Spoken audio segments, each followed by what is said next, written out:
চীন এবং ভারতের মধ্যে সীমান্ত উত্তেজনা কি এবার শেষ হতে চলেছে? কি বললেন চীনের বিদেশমন্ত্রী ওয়াং ই এবং ভারতের বিদেশ সচিব বিক্রম মিশ্রি? সম্পর্ক মজবুত করতে এবার কি আসছে বড় কোনো পদক্ষেপ? জানতে ভিডিওটি শেষ পর্যন্ত দেখুন এবং চ্যানেলটি সাবস্ক্রাইব করুন। চীন এবং ভারতের সম্পর্ক দীর্ঘদিন ধরেই উত্থান পতনের মধ্য দিয়ে চলছে। বিশেষ করে পূর্ব লাদাখের সীমান্ত নিয়ে উত্তেজনা দুই দেশের মধ্যে কৌশলগত ও কূটনৈতিক জটিলতা তৈরি করেছে। তবে সম্প্রতি চীনের বিদেশমন্ত্রী ওয়াং ই এবং ভারতের বিদেশ সচিব বিক্রম মিশ্রির মধ্যে বেইজিংয়ে হওয়া বৈঠক নতুন সম্ভাবনার দ্বার খুলতে পারে। ওয়াং ই স্পষ্টভাবে বলেছেন যে, সন্দেহ ও সংঘর্ষের পথ থেকে সরে এসে বোঝাপড়া ও সহযোগিতার মাধ্যমে দুই দেশের সম্পর্ককে মজবুত করা জরুরি। তার মতে এই সম্পর্ক শুধুমাত্র দুই দেশের নয়, বরং এশিয়া ও বৈশ্বিক স্থিতিশীলতার জন্য গুরুত্বপূর্ণ। বিশেষজ্ঞরা মনে করছেন, সীমান্ত অঞ্চলের উত্তেজনা প্রশমনে এই ধরনের আলোচনাগুলো অত্যন্ত গুরুত্বপূর্ণ ভূমিকা পালন করতে পারে। বৈঠকে প্রধানত তিনটি বিষয় উঠে এসেছে।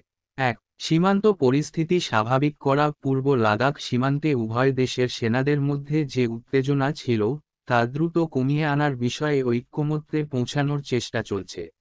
২. আন্তর্জাতিক ও আঞ্চলিক সহযোগিতা। দুই দেশ বিভিন্ন আন্তর্জাতিক উদ্যোগে একত্রে কাজ করতে চায়, যেমন বাণিজ্য, জলবায়ু পরিবর্তন মোকাবিলা এবং আঞ্চলিক স্থিতিশীলতা।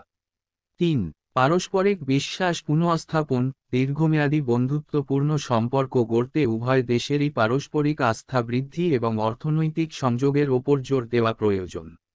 ভারতের পক্ষ থেকেও ইতিবাচক পদক্ষেপ দেখা যাচ্ছে। কিছু মাস আগেই ভারতের জাতীয় নিরাপত্তা উপদেষ্টা অজিত ডোভাল চীন সফরে গিয়েছিলেন এবং চীনা নেতৃত্বের সঙ্গে গুরুত্বপূর্ণ আলোচনা করেছিলেন।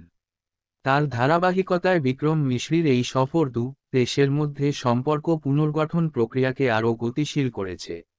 চীনা সরকারের বক্তব্যেও আশাবাদের সুর লক্ষ্য করা যাচ্ছে।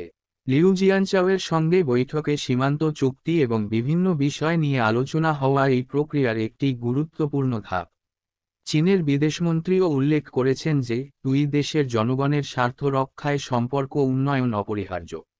তবে কৌশলগত স্বার্থের প্রশ্নে দুই দেশের মধ্যে প্রতিযোগিতা একেবারে শেষ হয়ে যাবে, তা বলা কঠিন। এই মুহূর্তে উভয় পক্ষই শান্তি ও স্থিতিশীলতা বজায় রাখার ক্ষেত্রে জোর দিচ্ছে। এই বৈঠক থেকে স্পষ্ট, ভারত ও চীনের সম্পর্কের ভবিষ্যৎ নির্ভর করবে পরবর্তী পদক্ষেপগুলোর ওপর। আলোচনা এবং কূটনৈতিক বোঝাপড়া কতটা কার্যকর হয়, তাই ঠিক করবে সীমান্ত সংঘর্ষের বদলে সহযোগিতার এক নতুন অধ্যায় শুরু হবে কিনা। চীন এবং ভারতের মধ্যে সম্পর্কের উন্নতি আন্তর্জাতিক রাজনীতিতে এক নতুন দৃষ্টান্ত স্থাপন করতে পারে। তবে বাস্তবায়নের জন্য কি পদক্ষেপ নেওয়া হয়, তা সময়ই বলবে। আপনার মতামত জানাতে ভুলবেন না। ভিডিওটি পছন্দ হলে লাইক, শেয়ার এবং সাবস্ক্রাইব করুন।